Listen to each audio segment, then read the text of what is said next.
Kingdom Hearts Key, the novel, by Tomoko Kanemaki.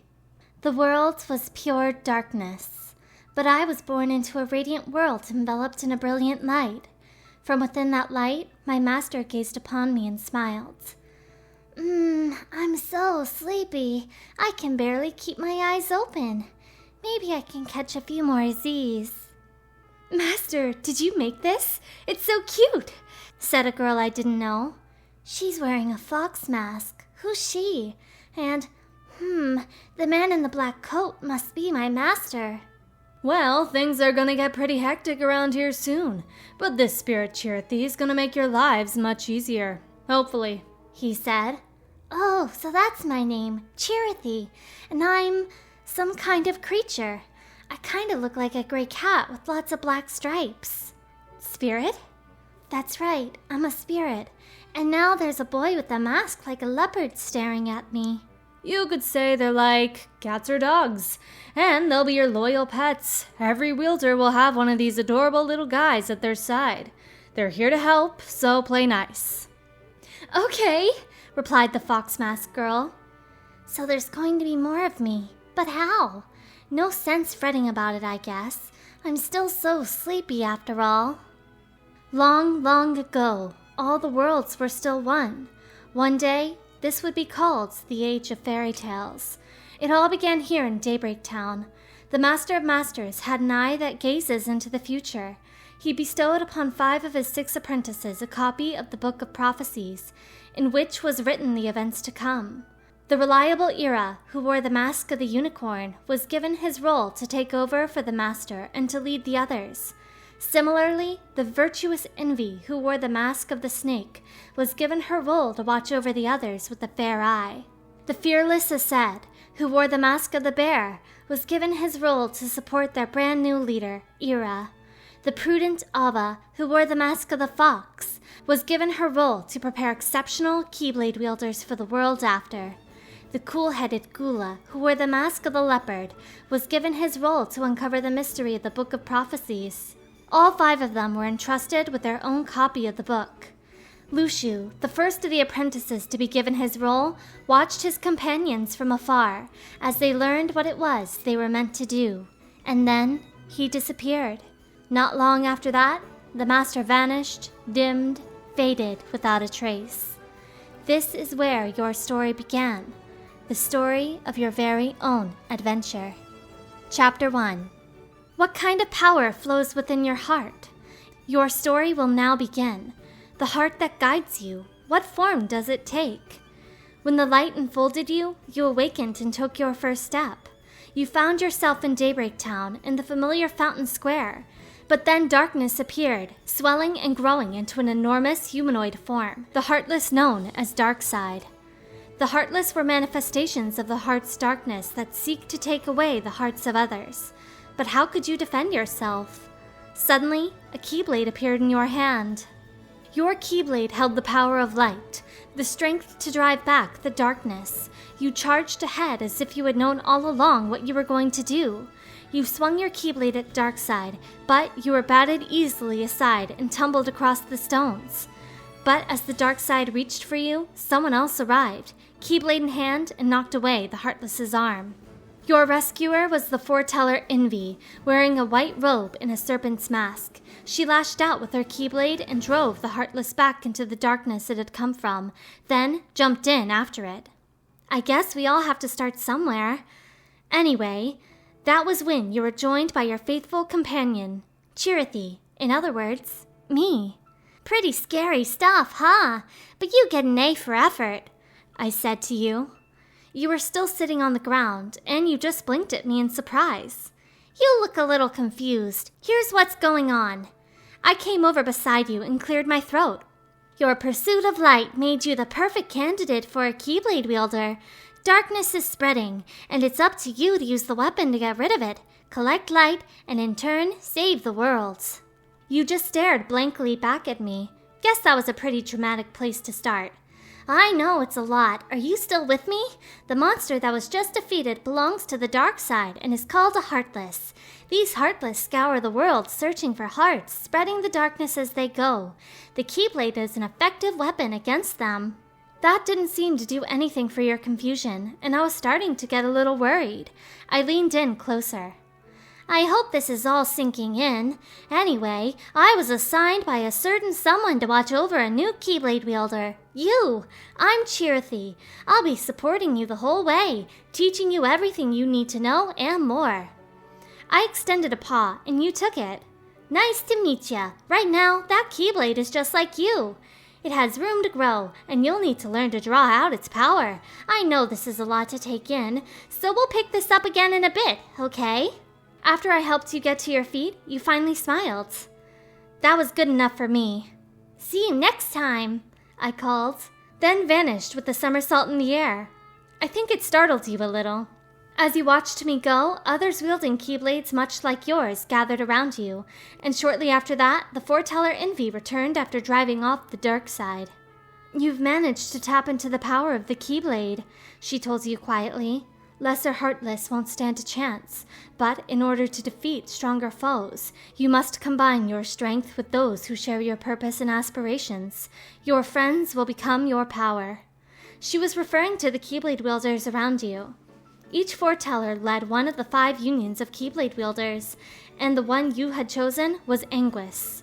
These 5 leaders all had a copy of the Book of Prophecies and a role given to them by their own leader, the Master of Masters, and they had formed these unions according to his teachings. The unions brought together Keyblade wielders like you to collect light in the form of Lux by defeating Heartless, creatures of darkness. There are others who collect the light, but not all of them share the same goal of bringing peace to the world.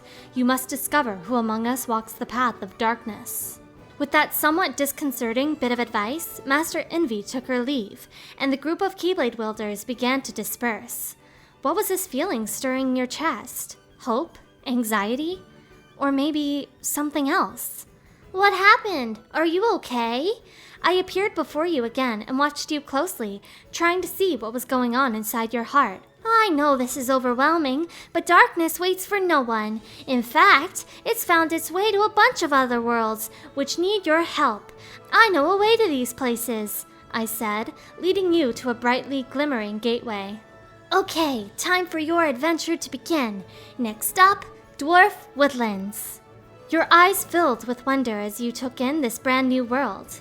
You were in the midst of a dense forest, and every so often you could hear the twittering of little birds nearby.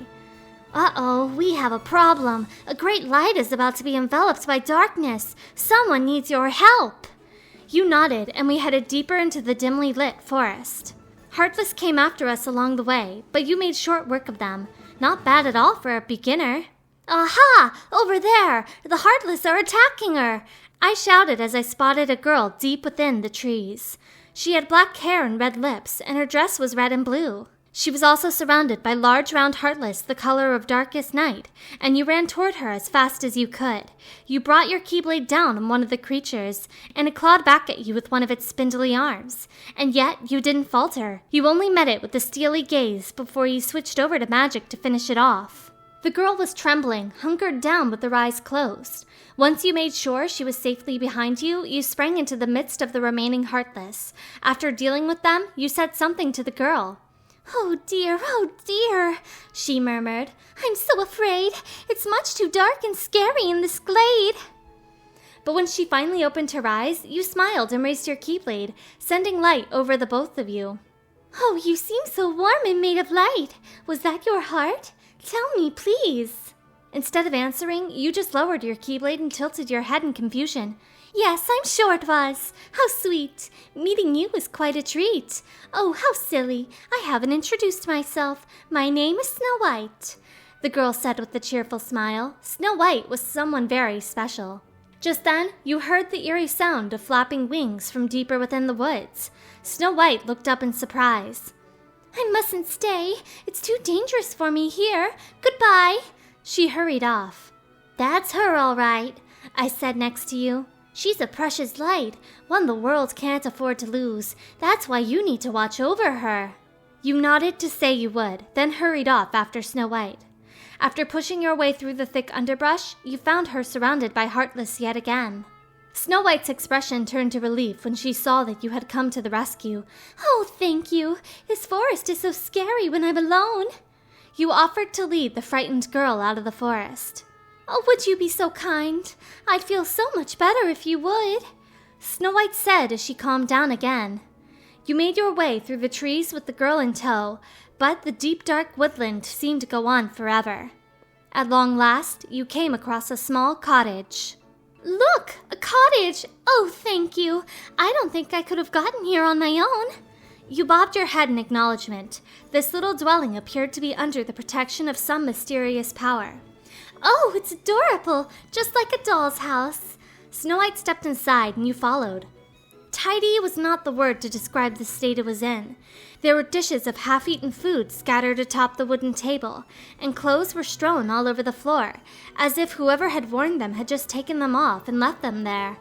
Snow White let out a long yawn, sank down into a diminutive bed, and promptly began snoring softly. Running from all those heartless in the forest must have been exhausting. I can't think of a safer place for her to be, I commented. You replied with a nod. In one of the rooms of the clock tower overlooking Daybreak Town, Envy stood before the Master of Masters. This was shortly before the Master disappeared. Both of their faces were hidden, his beneath the hood of his long black coat, and hers behind her snake mask and white hood embroidered with gold thread, and tied in the center with a blue ribbon. So, to sum it up, I'll need you to observe the others. Easy breezy, the Master informed her cheerfully. All right. Though her mask obscured her expression, Envy's reply made her discomfort obvious. Oddly enough, the Master seemed pleased by this reaction.